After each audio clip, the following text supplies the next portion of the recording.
Bom dia, irmãos. Vamos nos colocar de pé. Se tem uma criança aqui dentro da igreja, então pode ir lá para trás, lá na construção.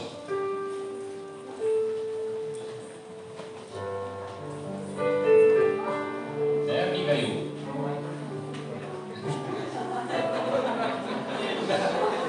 Por que eu fui parar?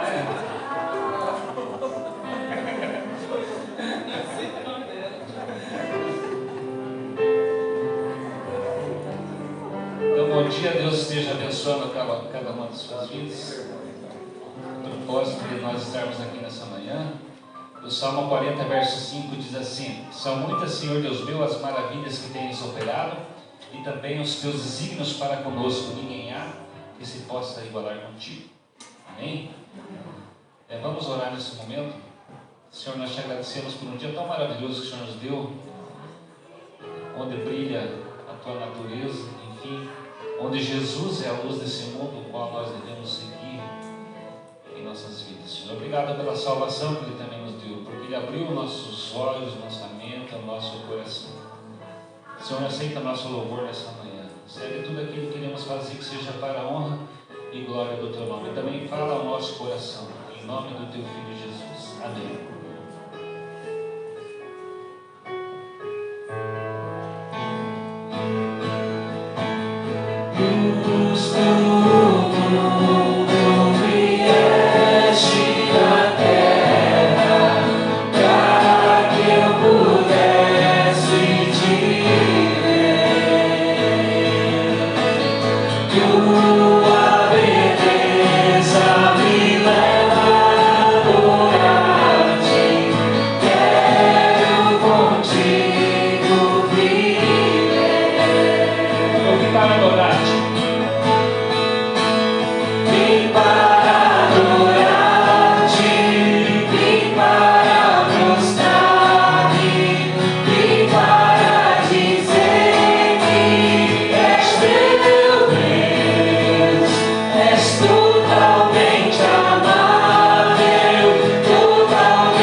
Vamos declarar que Ele é santo.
Chama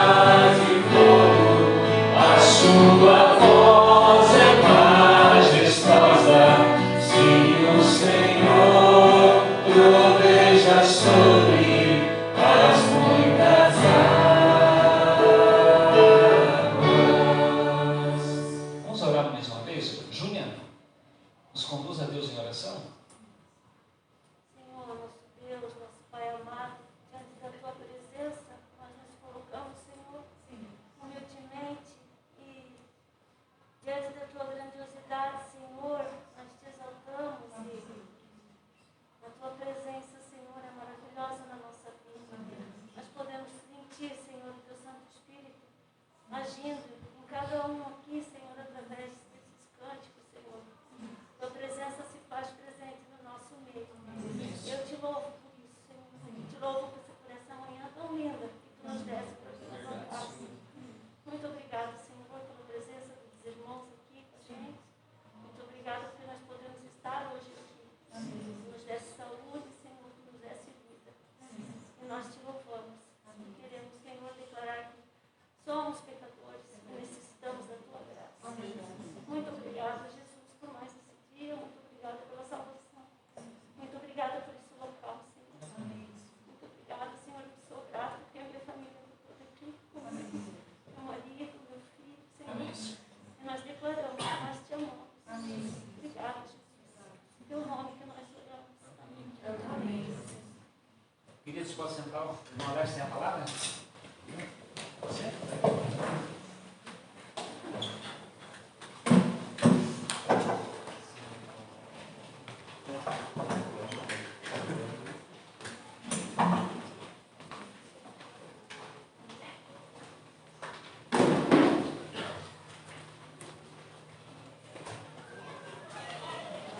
Os catecumenos ficam, tá?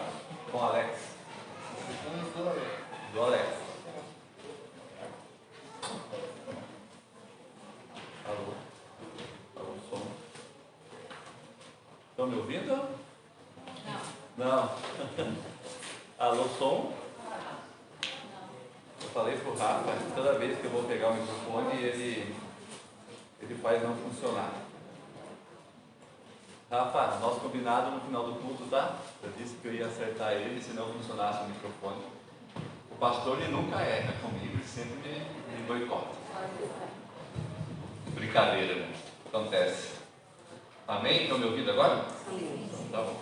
Apocalipse 10. Apocalipse capítulo 10.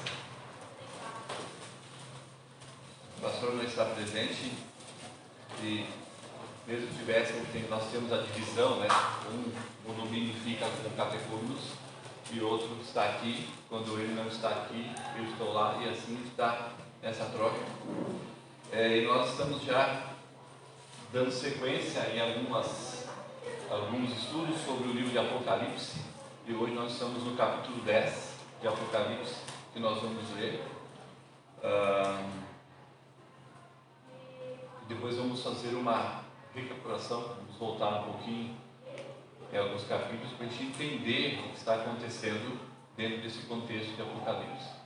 Eu tenho falado com os jovens, nos meus grupos de estudo, que para entendermos a palavra de Deus e não corrermos o risco de fazermos interpretações equivocadas, nós sempre temos que buscar o contexto literário, o contexto do texto, o contexto cultural, a parte histórica, porque a própria palavra do Senhor, no seu contexto, ela nos traz explicações sobre a sua interpretação. O perigo é quando nós tentamos adivinhar, né, ou fazer uma exegese de colocar algo que nós achamos que é dentro do texto, nós corremos riscos de interpretação e de conduzir ao erro. Então nós fazemos sempre esse contexto para entendermos. Mas vamos lá, do verso 1 do capítulo 10 ao verso 11. Diz assim: Vi outro anjo forte descendo do céu, envolto em nuvem, com arco-íris por cima da sua cabeça, o rosto era como o sol, e as pernas como colunas de fogo. Ele tinha na mão um livrinho aberto, pôs o pé direito sobre o mar e o esquerdo sobre a terra, e bradou em grande voz, como ruge um leão. E quando bradou, desferiram os 7 trovões as suas próprias vozes. Logo que falaram os 7 trovões, eu ia escrever, mas ouvi uma voz do céu dizendo: guarda em segredo as coisas que os 7 trovões falaram, e não as escrevas. Então o anjo que vinha em pé sobre o mar e sobre a terra levantou a mão direita para o céu e jurou por aquele que vive pelos séculos dos séculos, o mesmo que criou o céu, a terra, o mar, por tudo quanto nele existe. Já não haverá demora, mas nos dias da voz do sétimo anjo, quando ele estiver para tocar a trombeta, cumprir-se-á então o mistério de Deus, segundo ele anunciou aos seus servos, os profetas. A voz que eu vi, vinda do céu, estava de novo falando comigo e dizendo: vai e toma o livro que se acha aberto, na mão do anjo em pé sobre o mar e sobre a terra. Fui, pois, ao anjo, dizendo-lhe que me desse o livrinho. Ele me falou: toma-o, devora-o certamente. Ele será amargo ao teu estômago, mas na tua boca doce como mel. Tomei o livrinho na mão do anjo, eu devorei, e na minha boca era doce como mel. Quando, porém, comi, o meu estômago ficou amargo. Então me disseram: é necessário que ainda profetizes a respeito de muitos povos, nações, línguas e reis. Amém? Eu acho que eu deixei o meu passador do slide no último banco. Esse passador, eles deram o microfone, a Bíblia e o slide. Com a idade a gente não consegue mais lembrar dos três, né? A gente vai esquecer, né, Felipe? A gente vai esquecer de alguma coisa. Obrigado. Não fosse esses jovens. O texto que nós lemos, ele vai falar, está no Apocalipse 10, mas ele está dentro do prelúdio da sétima trombeta. Vamos lá. Na narrativa do capítulo 8, capítulo 9, nós vemos assim que no tempo do fim, perto ao tempo do fim, Deus começa a fazer algumas revelações a João, e 6 trombetas foram tocadas até agora. Ou seja, um anjo sai, simbolizando como instrumento na mão, ele vai tocar esse instrumento. E cada vez que o anjo toca esse instrumento, algumas coisas começam a acontecer.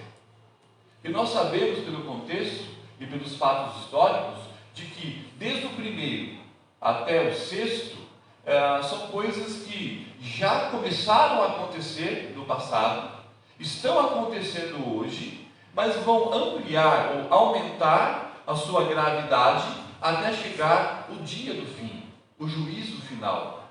Então, até o sexto, toque da trombeta, fala de coisas que estão acontecendo. Mas o sétimo, a sétima trombeta, a última, vai ser o fim. Então vocês perguntam lá sempre, quando vai acontecer o fim do mundo? A gente sempre responde: nós não sabemos. Mas agora eu vou dizer para vocês que agora nós sabemos. Sabe quando vai ser? Quando tocar a sétima trombeta. E quando vai ser tocada? Isso eu não sei.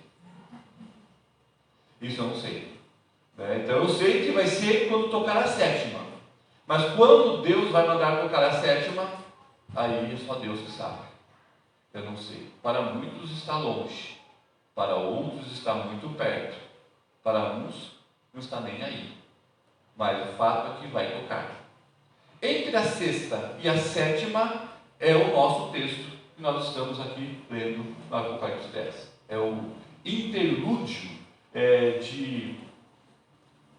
ou prelúdio da sétima. Prelúdio da sétima vem antes da sétima, interlúdio está entre a sexta e a sétima.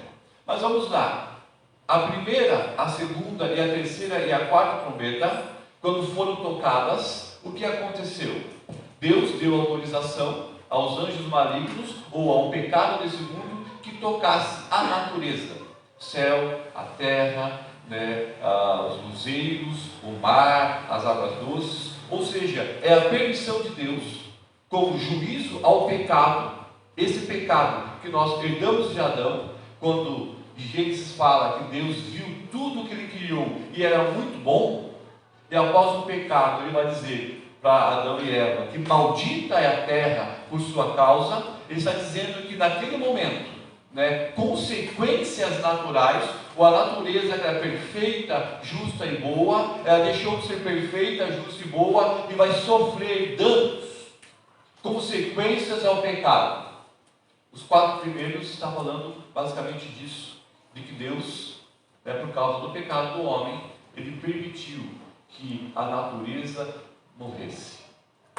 Aí a gente escuta falar de seca. Ele está sempre preocupado, principalmente quem trabalha com agricultura, né, preocupado com muita chuva, seca, pragas, gafanhoto, investe um monte de dinheiro para manter a plantação em ordem, saudável, né, com boa qualidade, boa produtividade. Aí vem todo mundo falar, mas tudo isso traz doenças para o ser humano, e aquela briga com a questão da alimentação, sol, chuva, terremotos, enchentes e furacões e toda essa questão de destruição. As primeiras 4 falam sobre isso.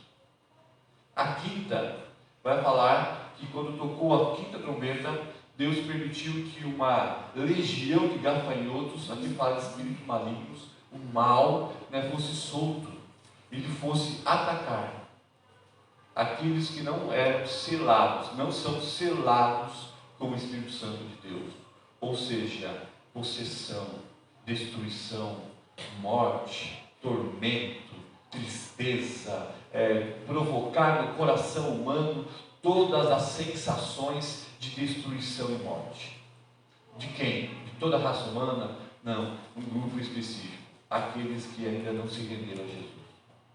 O 6º, ele permite uma cavalaria do mal, né, simbolizado velocidade, destruição, que ele vai destruir 1/3 da população.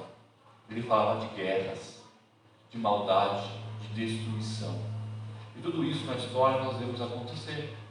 Nós vemos destruição da natureza, maldade humana, guerras, pessoas matando por nada, famílias destruídas, famílias sendo enganadas. Nós vemos aí um caos social, um caos cultural, um caos econômico, um caos natural, um caos político, e qualquer esfera que você pensar na sociedade ou da vida humana está em caos. Caos na família, caos na fé, caos na religiosidade, na espiritualidade, caos. E esse caos aponta para o fim. Mateus 24 fala assim que cada vez pior, mas vai chegar um tempo onde tudo isso vai intensificar, vai ficar pior. Mas por causa dos selados, dos eleitos de Deus, ele abreviou tais dias e levou a igreja a morar com ele antes da destruição do fim. Mateus 24 está falando desse período entre o 6º e o 7º toque da trombeta, porque o 7º é o fim. Mas antes de falar do fim, ele vai falar aqui de um interlúdio, de uma visão que João tem. Eu comentava com o Tiago agora há pouco, para entender isso aqui, não tive que ler Daniel, Ezequiel, Jeremias, parte dos Salmos, voltar a Apocalipse 1, Apocalipse 5, demandou um bom estudo, e a conclusão final foi: é difícil mesmo, porque existem várias interpretações. Mas vamos lá. Até agora, se a trombeta é uma cavalaria, como eu já citei, quando a última trombeta tocar, não haverá mais chance para os pecadores, porque a 6ª trombeta, até a 6ª, ainda é Deus agindo na história com 2 motivos. Primeiro, levar as pessoas que ainda não se renderam a Deus, a Jesus, ao arrependimento, e dar ainda uma última oportunidade de ouvir a palavra e se render, e depois ele vem com o juízo, que é o juízo sobre o pecado e o pecador que ainda não tem Jesus. O 7º, não haverá mais chance, é a execução final. O 7º trombeta aponta o juízo final, e não será tarde demais, não terá mais chance. Entre a 6ª e a 7ª trombeta haverá um interlúdio, com a mensagem do anjo forte, trazendo o livro aberto em suas mãos. Vamos lá, verso 1 ao verso 7. Gostaria que você olhasse de novo comigo lá. Fala aqui no verso 1 que ele viu um outro anjo forte. Então lembre, outro anjo forte. Se é outro, tinha um antes, tá? Tem mais do que um. Descendo do céu, envolto em nuvens, arco-íris, cabeça, em sua cabeça, rosto como o sol e as pernas como coluna de fogo. Ele tinha na mão um livrinho, né? E no grego é um livro pequeno mesmo, um livrinho pequeno, aberto, revelado. Esse livrinho pequeno estava na mão desse anjo que estava com os pés sobre o mar e sobre a terra, né? E bradou e gritou em grande voz como se fosse um leão. E quando ele gritou, sim, 7 trovões começou a correr, riscar, fazer barulho no céu. E esses trovões falaram. E quando falaram, João foi pegar a caneta e o papel na sua agenda e foi querer anotar, como já havia anotado todo o restante das revelações. E alguém disse: não escreve, isso é só para você, ninguém mais vai ficar sabendo. E eu pesquisei, confesso que eu pesquisei, dizendo se algum comentarista ou alguém mais ousado ou louco tentasse adivinhar o que estava escrito. Nem os mais adivinhadores loucos tentaram entender isso aqui. Todo mundo disse: só Deus sabe, e João sabe. Talvez Paulo sabe que teve algo de experiência nesse tipo. Então ele não escreveu. E o anjo que estava lá jurou por aquele que criou os céus e a terra e mandou João pegar o livro e comer. Vamos entender. Ele viu outro anjo. Ele viu outro anjo forte. Volte um pouquinho a Bíblia assim, capítulo 5. Capítulo 5, versos 1 e 2. Capítulo 5 de Apocalipse 1 e 2 diz assim. Acharam? Em casa também pode abrir, pode acompanhar, é a vantagem de casa que consegue depois voltar, né? Para acompanhar a leitura. Diz lá, o verso 1: vi na mão direita daquele que estava sentado no trono um livro, escrito por dentro e por fora, de todo selado com 7 selos. Vi também um anjo forte, que dizia, que proclamava em grande voz: quem é digno de abrir o livro e desatar o selo? Quando no capítulo 5 houve a manifestação de Cristo glorioso, e nós já estudamos isso, que nós temos a mente quando pregamos a palavra de Deus, o Cristo sofredor. Às vezes o símbolo da igreja é o Cristo sofredor, é aquele Cristo pregado na cruz, é o Jesus que nasceu, que ensinou, que morreu, que sofreu e que ressuscitou. E de fato nós pregamos muito isso, porque entendemos que para entrar no coração das pessoas e na mente e fazer uma transformação, é o sangue de Cristo, desse Cristo sofredor, que transforma, que salva, que perdoa o pecado. É o sangue dele que nos purifica, nos deixa mais alvo que a neve. Mas a revelação do 5, ele mostra um outro tipo de Cristo, outra representação de como está Cristo, que às vezes nós esquecemos. Glorioso, Rei, eterno, soberano, tem o poder, tem o livro da história na mão. Ele é o Senhor, esse é o Senhor da igreja. E junto com esse Cristo glorioso no seu trono, poderoso, onisciente, onipotente, onipresente, ele é o Senhor, e do lado dele tinha um anjo forte, como diz o texto. E o anjo forte dizia e gritava: quem será digno de abrir esse livro? Aí aparece o Cordeiro, que não morrerá mais. Um anjo forte. Então quer dizer que essa classificação de anjo forte, ele tem um acréscimo, uma qualificação, um adjetivo diferente dos outros anjos. Então esse anjo tinha uma classificação especial. Ele era forte. Salmos vai dizer bem claro que os anjos do Senhor, os mensageiros do Senhor, eles são grandes em força.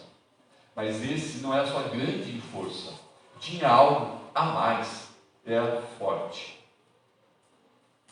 Voltamos lá para o capítulo 10.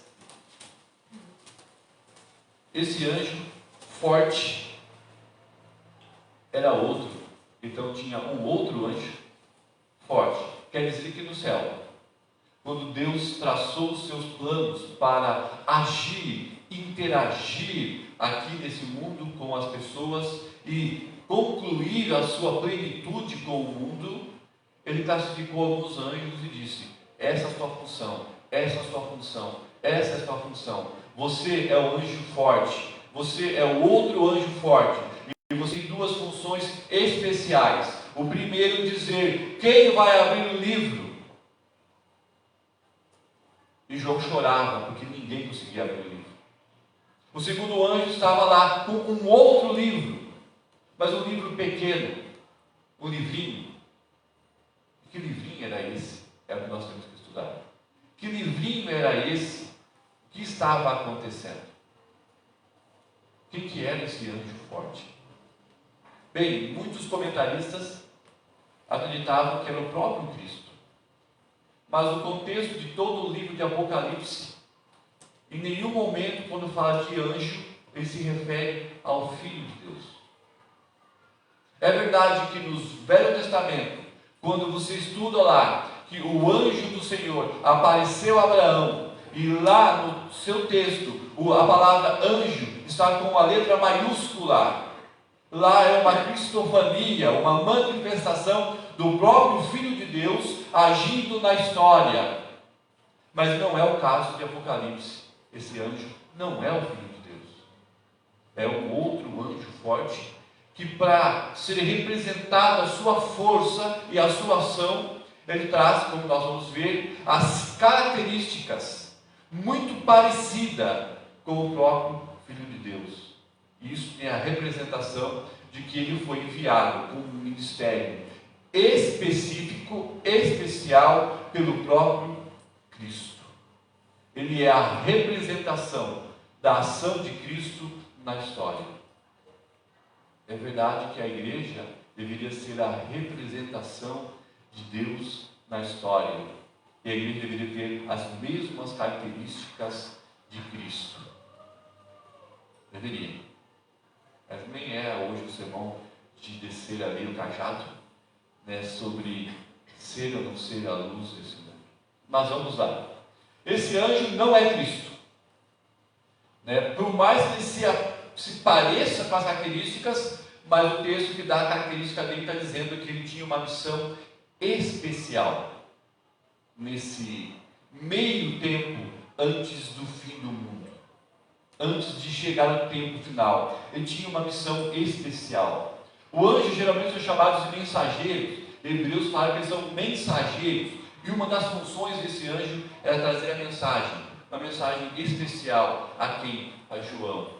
Os anjos são valorosos de poder, Salmo 103, mas esse anjo é diferente, como falei. Ele vem da presença de Deus e do Cordeiro para uma missão marcada para o fim, uma missão especial.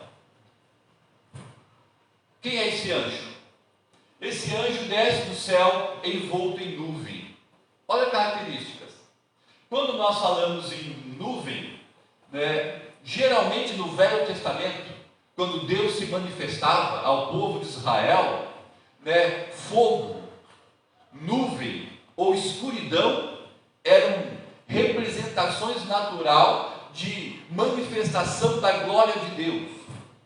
Né, quando Moisés recebe a lei, acho que está até aqui, quando Deus conduz o povo no deserto, o que de noite uma coluna de fogo e de dia uma nuvem guiava o povo pelo deserto. Nuvem cobriu o Sinai quando Deus deu a lei, quando Deus foi dar as leis a Moisés. O Monte Sinai estava envolto em nuvens, que representava a presença de Deus. Quando Deus ia falar com Moisés, quando estava lá Moisés no monte falando, o povo via a nuvem, o povo temia, o povo caía com a boca no chão, porque ou veio uma disciplina de Deus, ou veio aí uma promessa. Na dúvida, vamos clamar, porque a nuvem representava essa ação de Deus. Deus aparecia a Moisés, né, sempre em forma de nuvem. Uma nuvem recebeu Jesus quando ele foi assunto ao céu. Quando começou o assunto ao céu, ele sobe entre as nuvens. E fala também que quando Jesus voltar, ele virá entre as nuvens, com relâmpago do Oriente e do Ocidente, todo olho verá. Então, nuvem está associada a quê? A manifestação da presença e da ação de Deus. E esse anjo vem com essa característica, por causa da sua missão especial. A missão especial é revelar a João o fim. Acabou. É duro a revelação, terrível, mas também agradável, sim, porque o céu também é revelado. Mas qual é ainda a característica do anjo? arco-íris em cima da cabeça. Bem, eu vi nas minhas pesquisas, estudando para isso, eu vi ali um grupo do movimento LGBT e coisas assim, dizendo: Deus é o arco-íris. Né? Deus é a favor e colocou uma figura do trono e o arco-íris por trás, dizendo que Deus não tem sexo, Deus pode ser homem ou mulher ou não ter gênero. Eu falei, caiu por terra esse argumento, porque o arco-íris aqui não estava falando de Deus, mas do anjo. Então, se o anjo não sei, mas Deus não. Mas aí eu comecei a ler, e tem outros argumentos que usam o arco-íris como representação da aliança de Deus. Na Bíblia, qual é o texto que você lembra que tem um arco-íris que fala da aliança de Deus e o povo? Alguém pode ir? Não ouvi, gente. Noé. Arca da aliança. Não, desculpa. Arca de Noé, que tem a aliança. Então era uma arca da aliança, não errei. Quando acabou o estado fim do dilúvio, o que Deus fez no sinal do céu? Colocou um arco-íris. O arco-íris representava a aliança com Deus e o povo, dizendo: não mais acabará em água. A aliança é que não ia acabar, vai acabar, mas não com água. E o arco-íris simbolizava a misericórdia de Deus. Tem vários textos em Apocalipse na Bíblia que falam quando a manifestação do trono de Deus, e tinha lá a pedra de jaspe, e duas pedras, uma vermelha e uma branca, que falavam de juízo e falavam de misericórdia de Deus. O sacerdote, o sumo sacerdote, usava urim e tumim, que era a representação do juízo de Deus e da misericórdia de Deus. E quando falava da aliança com o arco-íris, e é isso que o anjo representava, ele falava de certa forma que a manifestação de Deus, a ação do trono de Deus, ele é juízo sobre o pecado e sobre o pecador. Mas antes de juízo, ele traz misericórdia. Ele é gracioso, ele é amoroso. Aquele pai que precisa, ele usa a vara do filho? Sim, ele usa a vara dos seus filhos, mas ele prefere abraçar e conversar e encher de beijo.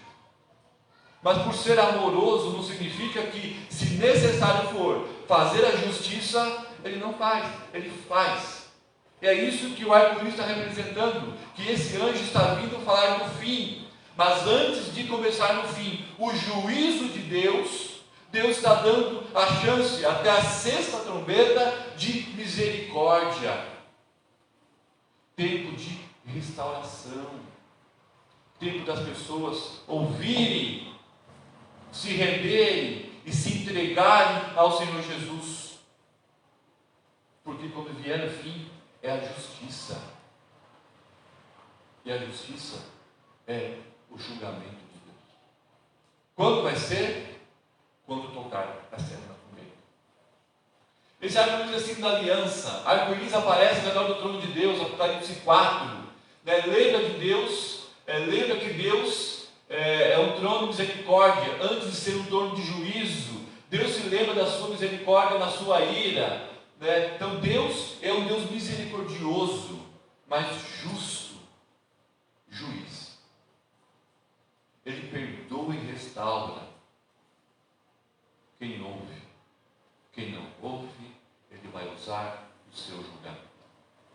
Outra característica lá nos versos primeiro, anjo tem um rosto como de sol, que representa o sol. Essa é a mesma descrição de Jesus Cristo em Apocalipse 1, do Cristo glorificado, que representa isso. Quando Jesus apareceu em glória, na transfiguração, seu rosto brilhava como sol. Que representa o sol? Poder, força. Quando eu estava na escola, uma época, e falaram assim, a professora sábia, e a escola, isso já há 30 e poucos anos, quase 40 anos atrás, a professora sábia disse assim: hoje nós vamos estudar o sol. Vamos olhar para o sol. Eu lembro bem que aquela criançadinha, e eu no meio, e eu era uma criancinha bonita, cabeluda, papinha, cabelos loiros, assim, e nós chegamos para fora da escola. O que nós vamos fazer? Sou de biologia, ali está ali, Nós vamos olhar o sol. Todo mundo ficou cego naquele momento. Daí a professora pedagogicamente disse: viu como o sol é forte? Não dá para olhar. Por que não avisou antes? Daí ela trouxe alguns óculos de solda, de coisa assim, que antigamente batia chapa de raio-x, ela trouxe cortes de chapa, aí que colocava assim para olhar o sol, porque o poder do sol, a força do sol, é essa representação: poder, força, né? Cristo brilhava. Moisés, quando ele entrava na presença de Deus, e teve uma passagem que quando ele desceu do monte, chegou Josué, mais uma galerinha, colocou o véu na cabeça dele e disse: está brilhando demais, Senhor. Não dá para enxergar, não dá para falar contigo. É o poder desse anjo, por isso que ele era forte. Ele tinha um poder a mais liberado pelo próprio Deus, de anunciar. Esse anjo tem as pernas como colunas de fogo, né? No grego não é pés, é pernas mesmo, coluna de fogo. E esses pés estavam aonde? Né? Sobre o mar e sobre a terra, em todos os lugares, semelhante a Cristo glorificado. E no Cristo glorificado, em capítulo 1, ele tinha os pés como de bronze polido.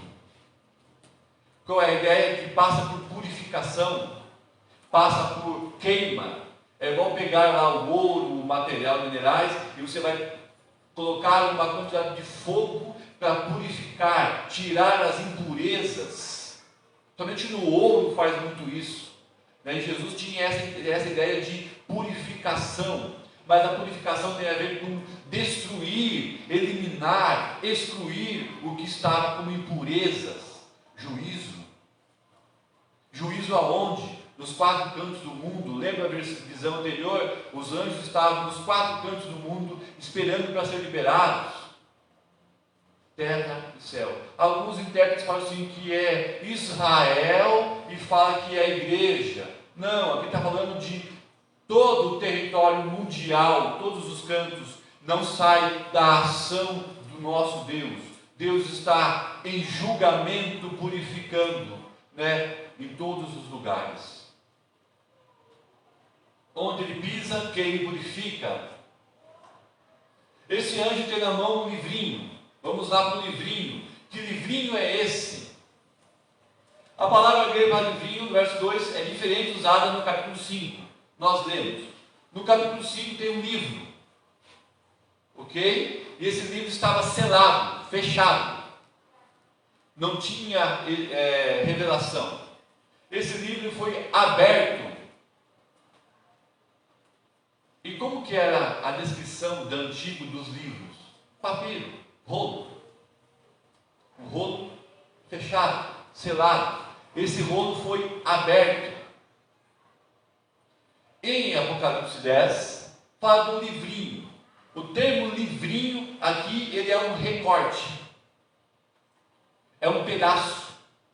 É uma parte. É uma fração de pedaço do livro todo. Então esse anjo tinha um pedaço, um livrinho, né, um recorte que representa um período histórico específico, ou seja, o período do fim, o recorte do final, da transição para o final, do julgamento final. Havia um recorte, havia os escritos desse pedaço. Esse era o livrinho. Então João estava olhando um livrinho na mão do anjo forte. Esse livrinho constava as revelações do fim do mundo. Esse era o livrinho. Livro não é rolo. Ele está aberto e seu conteúdo é conhecido. Ele não é o rolo do capítulo 5. Ele é uma parte dele. O livro deve contar uma parte desse propósito divino. É a palavra de Deus que deve ser comida e pregada ao mundo. Ezequiel e Jeremias também receberam ordens semelhantes. Nós vamos ver mais para frente, mais um aqui. Esse livrinho João comeu. João comeu. A palavra de Deus João recebeu e comeu. E por que ele fala de Ezequiel e Jeremias? Ezequiel, quando estava profetizando, e Jeremias, quando estava profetizando, estava recebendo um chamado, um comissionamento para serem profetas no período da Babilônia e no período das guerras do povo de Israel.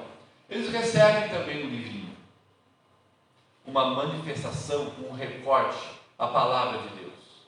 E Deus manda para os dois: come. Ezequiel, em específico, ele come, e o livro era doce como mel. Mas quando ele sentou, depois que ele comeu, ele saboreou o gosto. Diz o texto lá, vocês podem depois acompanhar em casa. Ele sentou e entrou em depressão. O seu coração ficou triste, porque o livro falava das lamentações e do sofrimento e do pecado do povo de Israel. Foi amargo para ele. Jeremias, o mesmo processo. Então, que livrinho era esse? Era a palavra de Deus sendo revelada. E que ele era doce, mas amargo ao mesmo tempo. Por quê? Daqui a pouco nós vamos ver. A igreja é chamada para comer esse livro e pregar para uma geração que se aproxima do fim. Agora é a hora de fazer aquele reflexão, de dizer: irmão, você está lendo a Bíblia? Está devorando a Bíblia? Como você vai ser testemunha e falar para as pessoas que você não conhece a Bíblia? Então, eu poderia dar aquela dura em vocês agora, quem está em casa também, dizer: se você não tem para oferecer, você vai oferecer o quê? Eu lembro uma vez, em casa, lá em São Paulo, num período muito ruim financeiro da minha família. Não tinha, às vezes, meu pai era alfaiate, então ele trabalhava, ganhava por dia, quando entrava o serviço, e ele comprava a mistura, como dizia lá em São Paulo. Então, arroz e feijão sempre tinha, mais uma carne, um ovo, algo a mais, um bolo, um doce, um chocolate. Isso a gente não tinha. E uma vez nós recebemos uns parentes de fora, à tarde em casa, e começou a passar a tarde em casa, e minha mãe olhava para o meu pai, e olhava para minha mãe, e aquele olhar dizia: espere que não fiquem para jantar. Porque se eles ficarem para jantar, nós vamos oferecer o quê? Nós não temos. Aí, por educação, a mãe perguntou: vocês jantam hoje com a gente? A tia respondeu: sim. E o pai começou a suar. E agora o que vamos fazer? A mãe, a mulher sempre mais escolada, sábia, correu na vizinha. E a vizinha era a mãe do pastor Joel, que já faleceu, de Palmas, e foi lá e pediu um socorro. E a vizinha abriu a geladeira e disse: pega o que você tem. A diferença, meus pais não tinham o que oferecer, mas a vizinha tinha. Com a fé, meus amados, a gente é assim. Todo dia estamos recebendo visitas de pessoas que precisam ouvir as coisas do Senhor. A palavra de Deus, que é o que transforma. Mas se você não tem para oferecer, se na geladeira do seu coração está vazio, vai oferecer o quê? Corre para a vizinha. Nós temos que ler, nós temos que devorar, nós temos que conhecer, porque é isso que nos faz termos subsídios, termos condições de socorrer quando alguém precisar. É a palavra de Deus. Como dizia minha mãe, é a mistura que vai fazer a diferença na janta. É a mistura que vai fazer a diferença na salvação, na restauração das pessoas. Ezequiel e Jeremias receberam isso. E João vai receber isso agora para poder continuar falando em Apocalipse. Esse anjo tem o pé direito sobre o mar e o esquerdo sobre a terra. Isso representa que a manifestação de Deus reivindica a sua autoridade e propriedade sobre toda a criação, sobre todo o mundo. Tudo que foi criado E esse anjo vai clamar e jurar em nome de quem? Daquele que criou todas as coisas. Está falando sobre o alcance, a abrangência da ação e do poder e da revelação de Deus. O mundo todo. Nos 6 primeiros trombetas, apenas parte da criação era o alvo. Agora está em jogo toda a criação, todo o mundo formado. Ele exerce poder em todo o mundo. E sua palavra é para o mundo inteiro. O mar e a terra representam a totalidade do universo nas revelações de Daniel e nas revelações de Apocalipse. Esse anjo tem voz como do leão. Leão, lembramos, quem que é o leão da tribo de Judá? Jesus. Nós temos uma música que cantamos bem animada, para isso textos bíblicos. Ele é o leão, ou seja, Cristo é o leão, mas ele se parece com o leão, a sua voz se parece com o leão, tem poder, tem autoridade. A voz do leão é a voz de juiz, que se aproxima, a plenitude do juízo se aproxima, é isso que representa o leão. A voz de Deus é semelhante ao rugido do leão, Amós 3 diz. No Velho Testamento comumente fala que o anjo maiúsculo, o anjo do Senhor, como uma referência a Cristo, o anjo, mas esse anjo que é como leão, ele se parece com Cristo. A mesma ação de Cristo do Velho Testamento, é a ação desse anjo aqui em Apocalipse. Quando bradar, todos vão ouvir a sua voz. Ou seja, quando esse anjo falar, todos nós ouviremos. Ninguém escapa do juízo. Esse ouve ainda tem 7 trovões. Essa parte enigmática, essa parte difícil. Esses trovões são vozes poderosas de Deus, que estão dirigidas aos inimigos. Sempre que a palavra trovão vai aparecer em Apocalipse, é para falar de um aviso eminente, de uma manifestação da ira de Deus. Trovão tem a ver com ira de Deus. Se o arco-íris é a misericórdia, trovão é a ira de Deus. E 7 trovões significa perfeição, a ira total, a ira em todos os 4 cantos. 7 é o número de totalidade, de perfeição. O juízo está se aproximando, mas João não tem autorização para falar sobre esse conteúdo. Olha que legal. João, quando o trovão começa a falar ou fazer o seu barulho, comunica uma mensagem especial. Além do livrinho, que é uma mensagem, tinha algo especial. E João vai escrever.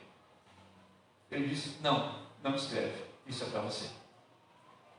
Muitos dizem que a palavra que o trovão está mostrando da revelação do fim era uma palavra que ia trazer ânimo, empolgação, para que João continuasse o ministério.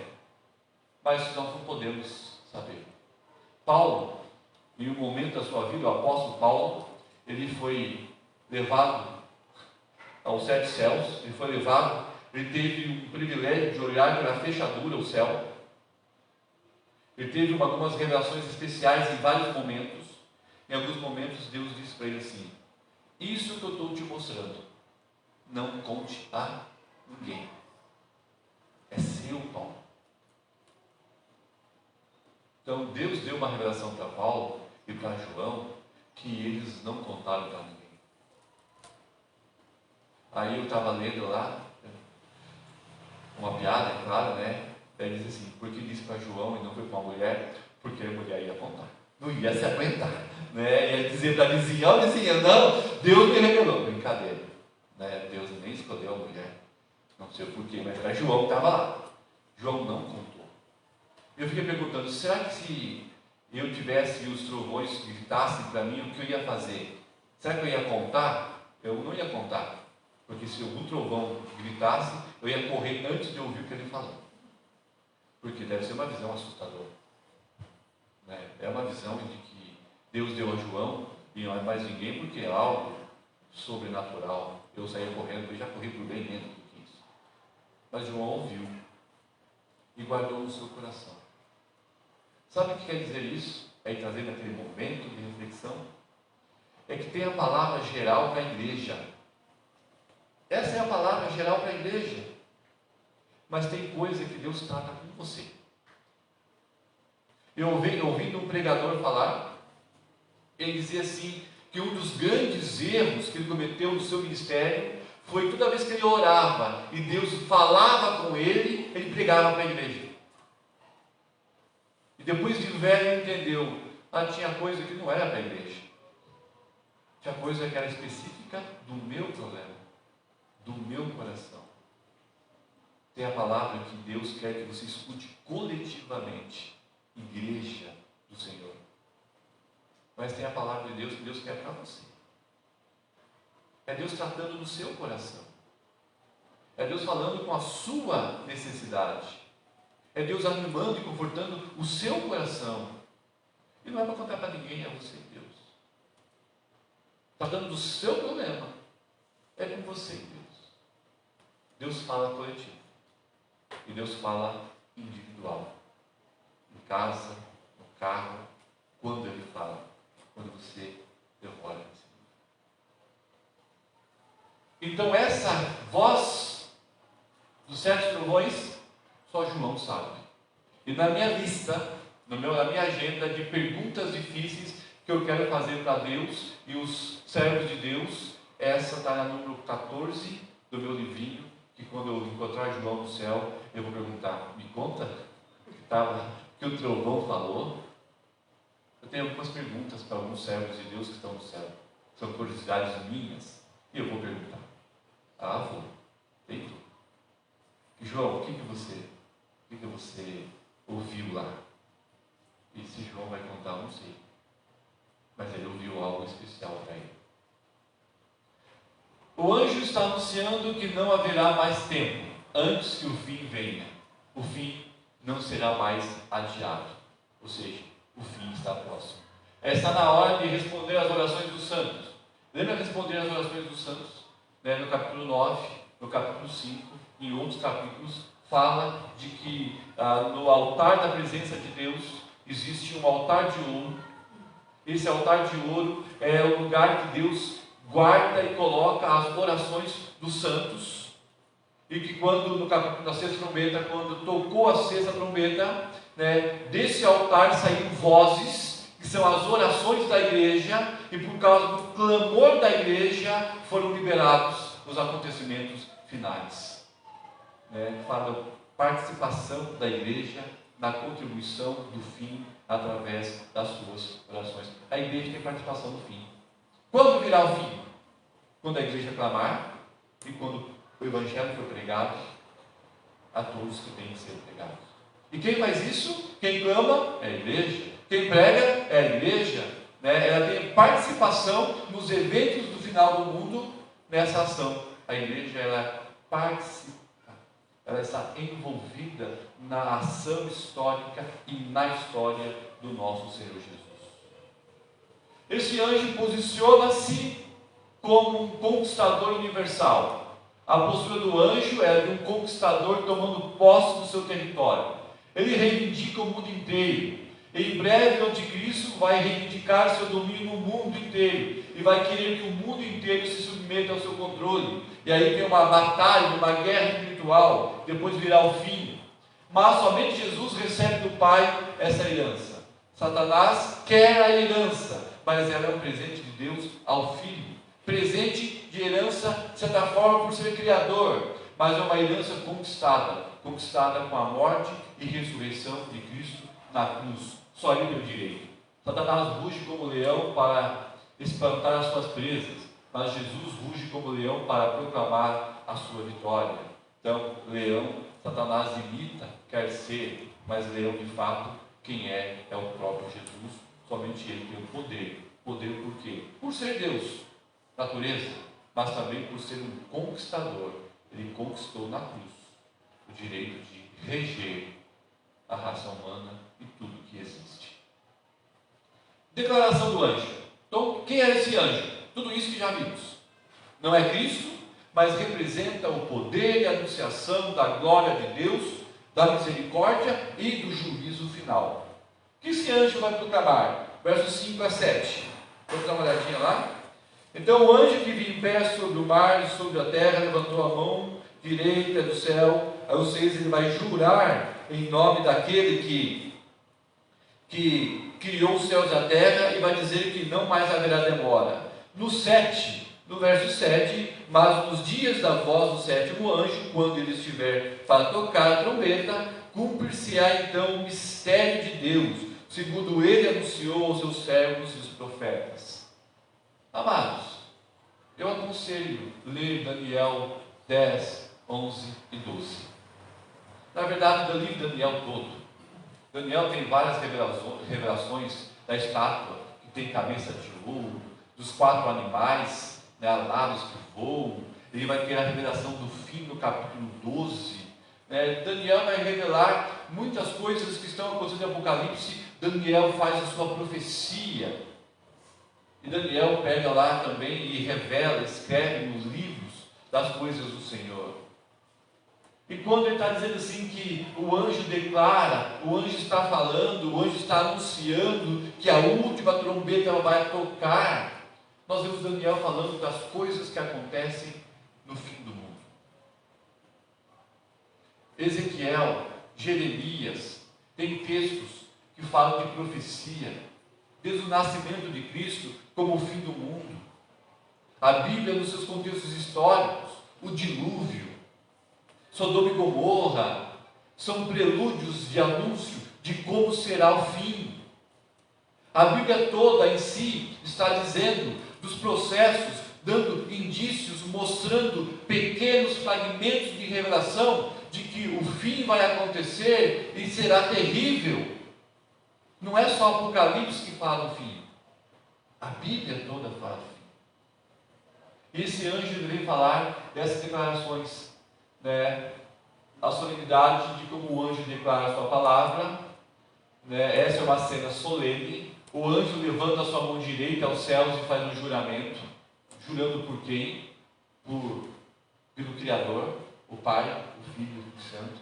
Por isso que ele não é o Cristo, ele está jurando em nome de Cristo, porque Cristo é o que tem poder. Ele não garante nada, ele não promete nada, ele só anuncia o poder, porque quem garante as coisas é o próprio Cristo. O juramento é feito ao Deus Criador. Esse anúncio, esse conteúdo do juramento, o que já não haverá mais demora para chegar ao juízo. Qual é o anúncio? Gente, está acabando o tempo. Esse é o anúncio. Talvez aqui é o auge do nosso texto. Qual é a mensagem? Está acabando o tempo. Está acabando o tempo. Não vai demorar. Está chegando. Se esperte. Acorde. Abre o olho. Abre o coração. Pare de ficar aí enrolando. Decida-se. Vamos. Chegou a hora. Não vai mais dar tempo. Essa é a mensagem de João que estava recebendo. Vários julgamentos já tinham vindo. Ou seja, qual a mensagem? Até o 6º, vários julgamentos já tinham acontecido. Por que Deus parece demorar? Deus tem adiado os seus julgamentos para que os pecadores tenham tempo de se arrepender. 2 Pedro, o livro de Pedro, carta de Pedro, ele vai dizer assim, que parece que Deus, ele segurou a última trombeta, o último anjo, e dizendo, não vai, não vou te liberar, espera mais um pouco, segurando, como se estivesse adiando o fim do mundo. Mas a expressão que Pedro usa, não é que Deus está enrolando para... Não, é que Deus deseja ver o arrependimento das pessoas. Mas o tempo do fim, da última trombeta, está marcado. Mas Deus começa a se envolver com ações para que as pessoas se arrependam e olhem para Ele. Mas as pessoas ficam enrolando. Não é Deus que está demorando para agir, é as pessoas que ficam enrolando para se entregar para Deus. Um texto que eu acho magnífico, para mim, um homem de grande fé, apesar que a história contar parece que ele era desobediente, é Jonas. Para mim, Jonas é um profeta, um dos profetas que demonstram grande fé, apesar da teimosia. Sabe por quê? Deus disse, Jonas, vai a Nínive, pregue, salvar aquele povo. Quem era Nínive? Nínive foi um dos grandes perseguidores do povo de Deus. Possivelmente nas guerras próximas contra Nínive, talvez o povo de Nínive tinha matado pai, mãe, avô, família de Jonas, por causa da guerra. E Jonas não tinha prazer, para não dizer que ele odiava Nínive. E Deus disse: Jonas, te escolhi. Uhul, que bom, Senhor. O que o Senhor quer de mim? Vai para Nínive. Uhul, julgamento, Senhor. Não, prega que eu vou salvar o povo. Uhul. E Jonas não foi, na primeira instância. Aí que entra a fé de Jonas. Sabe por que ele não foi? Porque ele tinha plena convicção de que quando ele chegasse em Nínive, abrisse a boca, Deus ia salvar. Ele sabia que Deus ia salvar. Ele disse: aqui não, Senhor, não vou participar disso. Porque ele tinha plena convicção de fé. E quando ele falasse, o povo ia se converter. E foi isso que aconteceu. Mas ele disse: não, não vou, Senhor, não quero fazer parte disso. Aqui o texto é a mesma coisa. Deus está esperando que a igreja pregue para que o povo se converta a Ele. Não a religião, não ser alguém religioso, não é isso, mas alguém que tenha vida íntima com Deus, salvação, esperança, vida de intimidade com Deus. Pregue, igreja, porque vai chegar um fim. E ele está dizendo, parece que Deus está segurando o fim, para que a igreja pregue, para que as pessoas, igual Nínive, se convertam. E parece que a igreja não prega, parece que as pessoas não se rendem. Eu não sei o que está acontecendo. Talvez precisamos da fé de Jonas e a compreensão de que o fim está chegando. Esse foi o propósito da sessão mesmo, arrependimento das pessoas. Os santos martirizados estavam clamando. No capítulo 5, os santos, aqueles que foram na história da igreja, perderam o pescoço, morreram, chegaram na presença de Deus e disse: até quando, Senhor? O Senhor vai segurar a sua mão de justiça para punir aquele que nos mataram. Deus disse: senta aí, toma a vestidura branca, senta aí, espera um pouco. Ainda não é a hora, mas vai chegar a hora. É isso que João está revelando. Não haverá mais tempo, quando a visão de João falar. No confronto com Deus e seus inimigos, a vitória de Deus sempre é esmagadora. Quem vai fazer um braço de ferro com Deus e acha que vai vencer? Não vence. Braço de ferro com Deus, a vitória é sempre de Deus. Conteúdo: quando a sétima trombeta tocar, haverá o desvendamento total do mistério de Deus. Que mistério? O mistério aqui não é coisas ocultas, não. Mistério é a revelação de Deus progressiva que vem acontecendo desde Adão e Eva. Aqui está dizendo que quando chegar a tocar a sétima trombeta, tudo vai fazer sentido. Que sentido? Por exemplo, para o primeiro homem, para a primeira mulher, Deus disse que dela sairia um descendente que iria esmagar a cabeça da serpente. Em Apocalipse 12, nós vamos estudar ainda, fala da revelação de que tinha uma mulher vestida de sol, de lua, grávida, e de que um dragão vermelho com uma cauda enorme, com dentes gigantes, estava para devorar. É a narrativa que já falava de Jesus. Então, Apocalipse 12 está falando do mesmo mistério que foi para Adão e Eva lá em Gênesis 3,15. Ou seja, que progressivamente Deus vai mostrando e revelando algo que é mistério e fazendo sentido para nós. E quando chegar no final, tudo que ainda nós não entendemos vai ser revelado. A plenitude do conhecimento das coisas do Senhor. Mas quando tocar, quem vai receber isso? Todo mundo. Quem vai se alegrar? Os selados do Senhor. Quem vai chorar? Aqueles que ficaram em enrolando. Vamos lá, o mistério de Deus. Deus está permitindo o mal e tudo isso que nós já falamos por causa do tempo. Vamos acelerar. Por fim, a ordem do anjo. Jesus recebe a ordem para comer. João recebe a ordem para comer o livrinho. O que é esse livrinho? Esse livrinho é o recorte da palavra de Deus. E para a gente encerrar aqui, o que Deus estava falando? João, come o livro. Ele será doce como mel, mas amargo. Isso significava o quê? João, você não vai morrer aqui agora.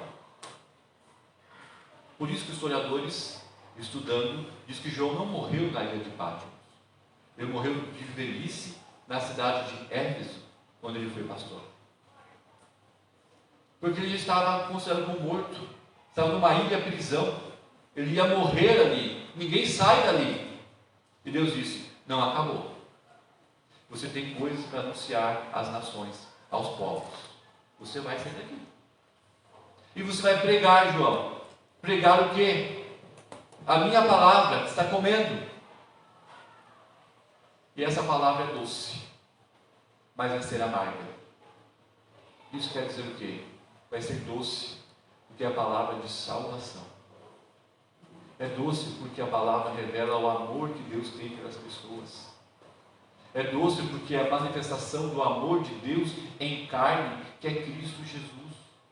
É doce porque ele revela a grandeza, o agir, a profundidade, o amor insondável, incompreensível que Deus tem pelas pessoas. O amor de Deus de salvação. O amor de Deus que faz você levantar todos os dias. O amor de Deus que coloca na sua mesa o sustento com o teu trabalho. O amor de Deus que restaura em tempos de lutas e guerras. O amor de Deus que nos dá esperança. O amor de Deus que nos faz orar pela nossa família e que Ele vai agir. O amor de Deus que faz que nós vamos planejar algumas coisas e as coisas vão acontecer. Esse amor de Deus que se envolve conosco. Mas é amargo, porque essa palavra também fala que o amor de Deus é para todos, mas nem todos querem esse amor de Deus. É amargo porque quem morre, ou quem será julgado sem Jesus em seu coração, vai receber não o amor, mas a justiça. Ele fala de inferno, fala de julgamento. João, você vai se alegrar por causa do amor. Mas João, você vai sofrer, porque você vai pregar, e a mensagem será pregada, e as pessoas não vão se render. E virá o juízo. Eles vão receber a justiça. Vai doer no coração. Eu, com o pastor Maurício, ele me disse uma frase essa semana que mudou um pouco da minha oração. Eu oro a Deus assim: Deus, coloque as pessoas que ainda não te conhecem, para que eu possa falar de Jesus. E a grande frustração nossa é que a gente fala de Jesus, fala de Jesus, fala de Jesus, e as pessoas parecem que... O pastor me disse: eu estou orando diferente, Alex. Estou orando assim: Deus, coloque as pessoas que ainda não conhecem a Jesus, mas que vão se render, para que eu possa também me alegrar. Mel, e não só amargo, como juízo. Porque nós que pregamos e damos estudo para as pessoas, nós levamos o mel e o fel. Espada de dois gumes. Ou a pessoa passa a receber o amor, ou ela recebe o juízo. E essa é a missão da igreja. Não só minha, não só do pastor e dos presbíteros. É a sua missão.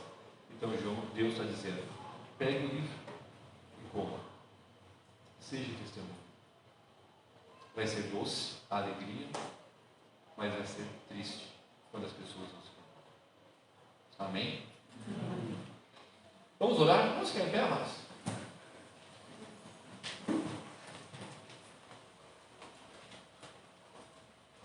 Pai querido, nós que estamos aqui na sua casa, o povo que também está em casa assistindo essa transmissão, nós recebemos essa revelação que João teve. Duas. Uma nós não conseguimos compreender, porque é só para João. Mas a outra é de que o fim está chegando.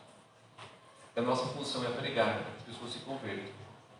Então Deus nos coloque o coração, a mente, para estarmos servindo ao Senhor como João serviu. E para que as pessoas que nós amamos, que nós conhecemos, possam se render a Cristo, o mel da nossa vida, para que o amar do inferno não alcance essas pessoas. Abençoa também esse dia, que é o dia do Senhor. Obrigado por usar essa palavra tão linda, mas tão dura, para que possamos refletir que somos do Senhor e servimos ao Senhor aqui nesse mundo. Eu agradeço, Pai, em nome de Jesus. Amém.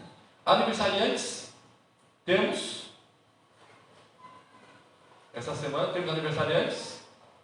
Não? Tá bom. Amados, vamos lembrar de casa, hoje, de orar.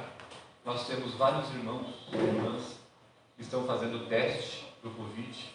Alguns estão aguardando, outros já receberam confirmação, mas são medicados.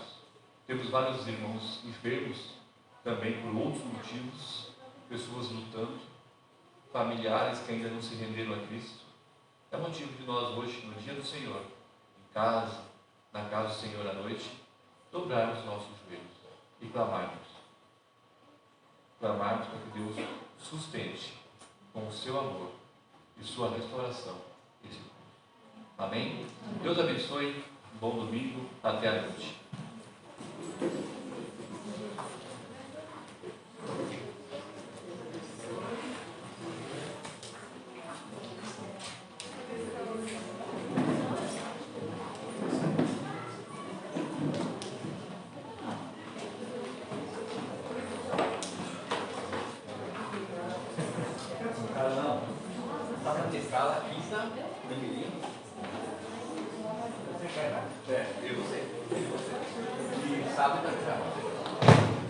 Mas aí se não falar,